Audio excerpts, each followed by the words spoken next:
eto na nga po guys, napikon na po etong si President Marcos kay Kibuloy.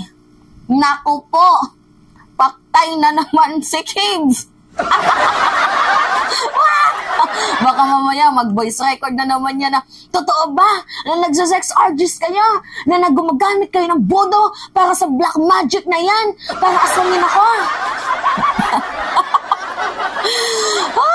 Anyway guys, ito kasi yun. Masyado kasi nilang inaabuso, sa madaling sabi. Masyado nilang tinitake advantage itong si President Marcos. To the point na hindi na nila nire-respeto si PBBM dahil nga mabait, dahil nga baka patawadin sila. As well as sa pagtitake advantage nila sa Pangulo, inaabuso din nila ang karespe-respetong Senado. Tingnan mo si Kibuloy, hindi nga umattend, di ba? Sa hearing. Tapos kahit ano yung sabihin nila, sa palagay nila guys, hindi pumapalag or hindi sila papatulan ni President. Katulad nga lang ni Digong. For example ko lang sa inyo nung prayer rally doon sa Davao, ano yung sinabi niya? May presidente tayong adik. May presidente tayong bangag. May presidente tayong nasa narcolist. At kung ano-ano pa. Pero nung prayer rally sa Cebu, tone down. Kasi hindi nga pinatulan ni President, di ba? Abay baka sakaling magkaayos pa itong si Digong nyo, si Demonyo. Yan yung sabi ng iba, hindi galing sa akin yan. So, baka nagbabaka sakali itong si Digong na magkaayos sila. So, ano yung sabi niya? Ako, wala akong problema kay Marcos. Mabait yan eh. Suportado ko yan. Diba? At higit sa lahat, mapagkumbabayan. Tapos yung sa media interview niya kagabi, sabi niya, hindi ko sinabing adik si Marcos. Wala akong sinabing adik siya. Paninira lang sa akin yan. Diba guys? Kita nyo yung pattern kung paano nila tinitake advantage itong si President Marcos. Di porket mabait na tao. Eh ngayon, ay hindi naman kasi engot ang Pangulo. Yung galawan nila, galawang gago. Pero hindi naman engot at bobo itong ating presidente na para hayaan lamang itong kanilang mga pambabalahura. So, going back sa ating topic, di ba si Kibuloy? Ito na nga. May reklamo sa kanya doon sa FBI. So, bukod sa may reklamo sa kanya sa FBI, may reklamo din sa bansang Pilipinas. Lumapit po yung mga di umano, biktima kuno ni Pastor Mo Kibbs sa himpilan ni Senator Rison Tiveros, which is a Committee on Women's, Children, Family Relation, and Gender Equality. So, nirereklamo si Kibuloy ng pang-aabuso at higit sa lahat, rape. So, nirereklamo siya. And after 2 attempts sa committee hearing ni Senator Rison Tiveros, as well as dito na din sa National Telecommunication Commission, sa franchise, hindi umattend. So, what is the meaning of that? Diba? Nambabastos po sa karespe-respetong Senado itong si Pastor Mo Kibbs. Ngayon, tinanong po si President Marcos. Tinanong siya at ito yung kanyang sagot. Panoodin muna natin Panoodin natin.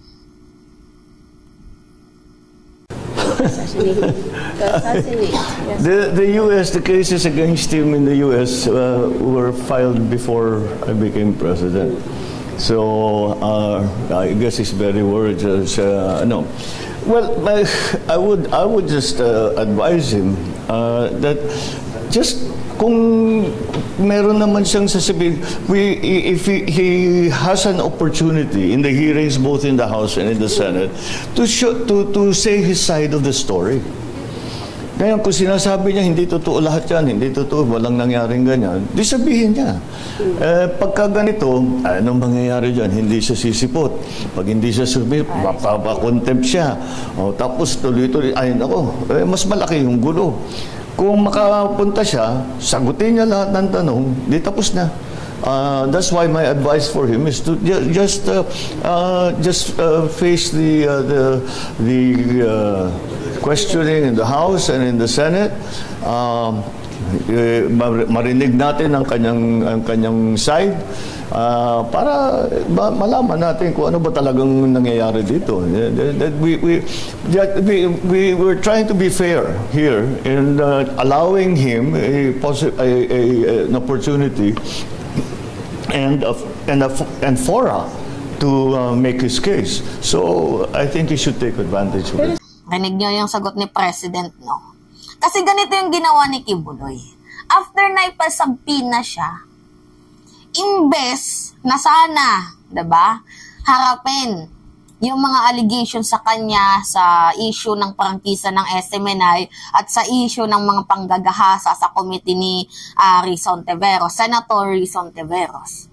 Aba yung ginawa niya, nag-voice record pa. Di ba mas lalong pinalala niya yung gulo? Imagine, ano yung mga pinagsasabi niya sa mga Marcos? Ipa-assassinate ako ni Marcos. Totoo ba na nag-arkila kayo ng mga bodo, ng mga witchcraft sa Africa, sa India, para magsagawa ng black ritual sa Malacanang para aswangin ako?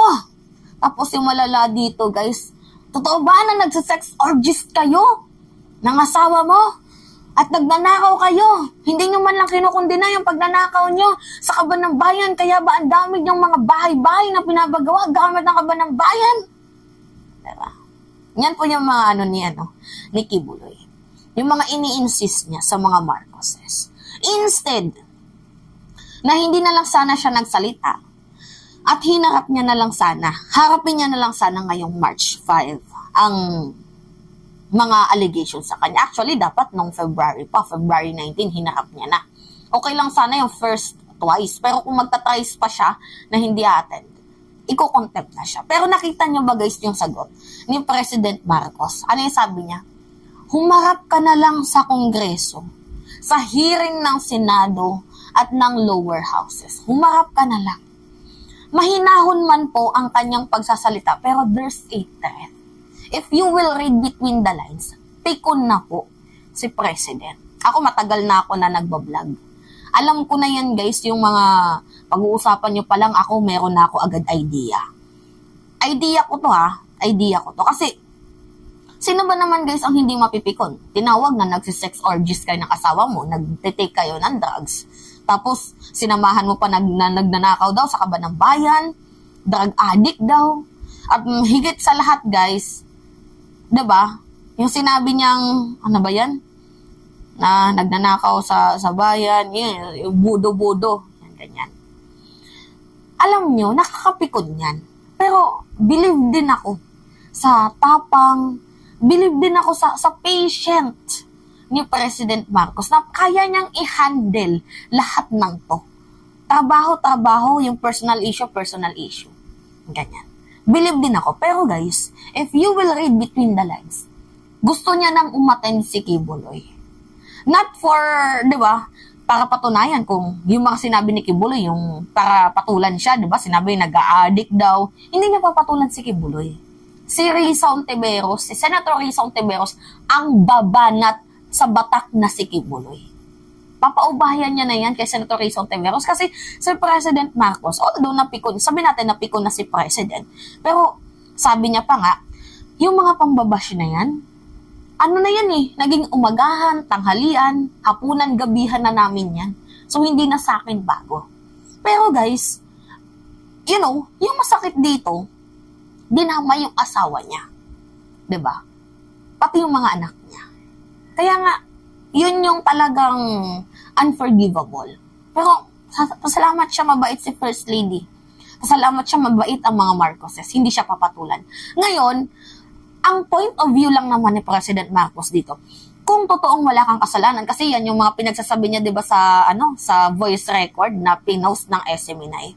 Kung yan yung mga pinagsasabi niya na yan, isinabi niya at patunayan niya dito sa Senado, although hindi naman po korte ang Senado, pero it is a stepping stone para sa investigation, di ba? Patunayan niya yung sarili niya. Kasi napakasimple na naman sabihin mo na hindi po totoo yan yung mga paratang sa akin yan. But okay, pag sinabi niya yan, it will go under investigation. Kung totoo nga ba ang mga pinagsasabi niya or hindi. Pero, paano kaya kung itong si Pastor Kibuloy hindi na umattend doon sa Senado sa March 5? Dahil hindi ko alam kung na-reveal or nadulas itong si former President Duterte, diba? Kasi sa interview niya kagabi sa press conference, hindi ko na na-save, pero panoodin nyo na lang yung whole press conference kagabi ni former President Duterte, kung saan sinabi niya din na si Marcos, hindi niya daw sinabing addict si President, diba? Nag-tone down siya. Sinabi niya din, yung sa issue ni Kibuloy, sabi niya, ano yan, suggestion ko sa Africa ka na lang kasi wala namang nakakakilala sa'yo. Gumanon siya. So, I really, hindi ko alam. I really don't know kung nasa Africa na ba ngayon si Kibuloy. Kasi, hindi natin alam, baka malay mo, tone down. Baka malay mo, nadulas itong si former president. Kasi, dulas na nga eh. Diba? Nanggagago nga eh, no? Pagkakasabi niya na wala tayong hindi totoo yung sinabi kong addict si Marcos, paninira lang sa akin yan, yung mga ganun sabi niya. Diba? Kalokohan. So, hindi ko alam kung yung kanyang sinabi na yan ay nandoon na nga ba si Kibuloy sa Africa or nandito pa sa Pilipinas or suggestion niya lang yun. Pero anyway, kahit po siya pumunta ng Africa, ay maganda sa Africa. Hindi ka doon tatangkilikan ng mga babae, lalo na kung jutay ka, kung maliit ang dinadala mo, pagtatawanan ka lang doon sa Africa, bagay ka doon. Doon ka magtayo ng Kingdom of Jesus Christ.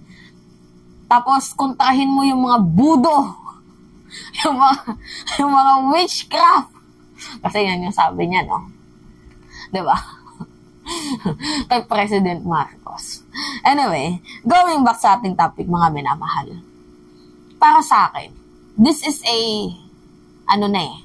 threat na kay Kibuloy. Kasi, pag ang presidente nagsalita kahit mahinahon, matakot ka na. Kasi si Pangulong PBBM nasa loob ang kulo. Itong si Digong, chess master to, tuso. Iba sila ng personality eh. Si Pangulong PBBM, once in a blue moon lang magsalita sa issue, pero may laman. Itong si Digong, kahit hindi naman kagalit-galit, naggagalit-galitan para lang mapag-usapan. Para lang masabi na father figure daw siya ng bansang Pilipinas. Gets nyo? Anyway, yun lamang ho guys. So that's me again. Si Mima Alicia, nagbabalik ulit para sa ating panibagong video.